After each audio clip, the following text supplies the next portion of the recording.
Well, good morning to Pecan Hill Farms. Still a little chilly out there, but I think we've turned the corner. Last 3 or 4 days, I've had some pretty cold nights, and everything did pretty good until a couple nights ago, and that's when some of my plants couldn't handle that cold weather.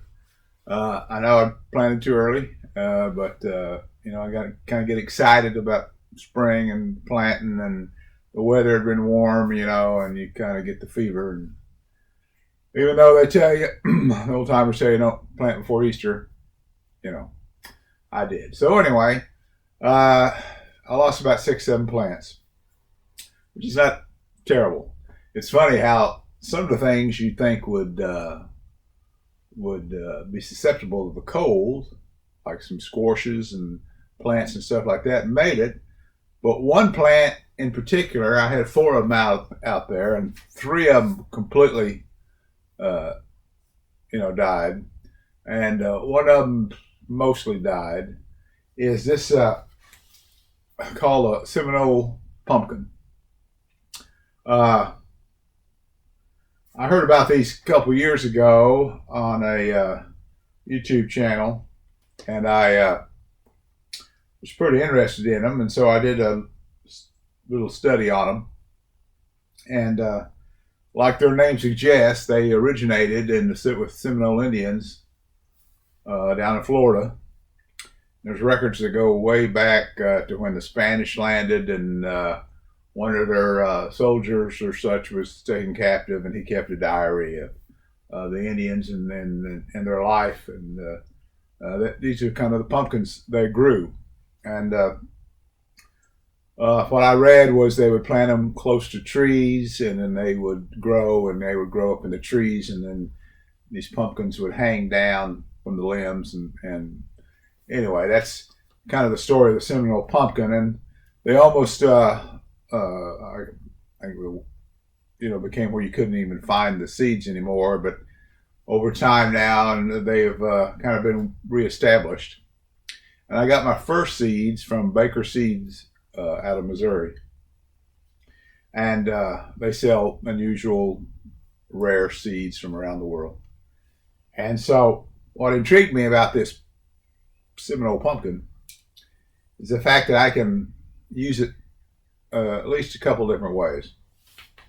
When they're young and they are green, when the fruit first starts forming and it's still green, you can go ahead and take it and treat it like you would a zucchini off a regular zucchini plant. You eat the skin. It's just basically a kind of a round zucchini. And then as you let it grow and mature, like this one, and then cut it with a lot of stem. Got about, this is about 5 inches of stem, 6 inches of stem here. Then I put mine up in my closet, up on the top shelf, made a little room there, and they've been sitting up there since last September, October. It'd be about 4 or 5 months, 6 months. And then I eat it like a acorn squash. I just cut it down the middle, 2 halves, the old butter and brown sugar or whatever in them, and cook them, bake them, and eat them like an acorn squash. The vines are just prolific, and once they get started, you need a lot of room, because I think last year I could have measured out 30 feet long, 40 feet long, and they're pretty tough. Once they get going, they were attacked by squash bugs and cucumber beetles, and it was an all-out war out there. But they survived, and I ended up getting about mature ones, maybe 30 or 40 of them. I ate several at that green stage, like a zucchini. So, but one thing they can't take, and that's a little bit of cold weather. Now, it's funny, where they were planted, just a few feet away would be regular squash, what we would consider regular squash plants. And they're alive, and these didn't make it. So I want to plant them kind of underneath my fruit trees. And I want to just, want to serve a couple purposes. Number one, they'll give me fruit, or give me something to eat. And also, they will kind of have a living ground cover. I just got through spreading out a lot of wood chips around the fruit trees. And some of them are kind of coarse. So I'm a little afraid if I put a little seed down, pull the chips away, put a little seed down, and I'm walking out there, anything, could kind of cover them up. So I want a little protection. So last year I saved the seeds. I let them mature out, and maybe the littler ones, or some of them that just didn't quite work out, I just went ahead and let them dry out. Then I got the seeds, and they've worked so far because I did have some out there planted. So what I'm going to do is take some of these peat pots. I'm letting them kind of absorb water right now, and I'm going to put the seeds in some of these, and then I'm going to take them out there and dig my hole, spread my wood chips away, and leave a little bit of the peat pot sticking up, maybe to kind of, as they come up, the seeds, little plants come up, they won't be as acceptable to, wood chips or chunks of pieces of wood that some of the chips aren't, real small, that won't, hurt them or destroy them by me tromping around out there looking at my fruit trees. So that's what I'm going to do. But this is interesting. If you can find these and you've got the room, it's a very interesting plant. And boy, once they start growing, I mean, it's like a little shop of horrors. They're going to grow and grow and grow. And if you laid there long enough, they grow over top of you. And they really start going. And they love the heat. And they're from Florida, so they're going to love heat. And they seem to take just about anything you can throw at them, except for cold. And they don't really like the cold. So anyway, I'm going to get these seeds planted. I got my pot and soil, my peat pot. I'm letting them absorb water right now. And once they've absorbed the water, I'll plant some seeds in them. And then we'll go out there and we'll dig out little places underneath some of the fruit trees, and we'll plant them. Because the ones I had out there are already about 2 feet long. I was, really excited about it. But that cold weather, I get anxious, and I can't keep from wanting to plant. So we're going to give that a shot. We're going to put these back out there, and hopefully I'll have a lot more of these pumpkins. I ate some last night. I usually cook them 400, 425, 10, 15 minutes one side, and flip them over and put the brown sugar and butter in them, and then we cook them for another 10, 15 minutes, and until they're, you can easily eat the meat out of it with a spoon, and it's fairly tasty. I'd never done it before, and I grew up, potatoes, basically corn, but now that I've started planting these garden, I try a lot of different things, and they're pretty good. So we're going to give it another shot. So I'm going to let this water absorb here in the peat pots, and then we will plant the seeds, and we'll go out there, and I'll take you out there, and we'll plant them around some of the fruit trees. Okay. Okay, we're back out here in my food forest, if you can call it that. There you can see the Seminole Pumpkin, what happened to it a couple nights ago. It just couldn't take the cold weather. And so what we're doing here is I dug a hole. I got my peat pot.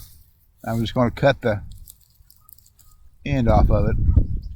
Give the roots a little bit of chance. Once they start growing down, they won't be encumbered by anything, and I'm going to stick it in that hole. I'm going to take the dirt and surround it and put around it. I just put this layer of wood chips around here, and so I'm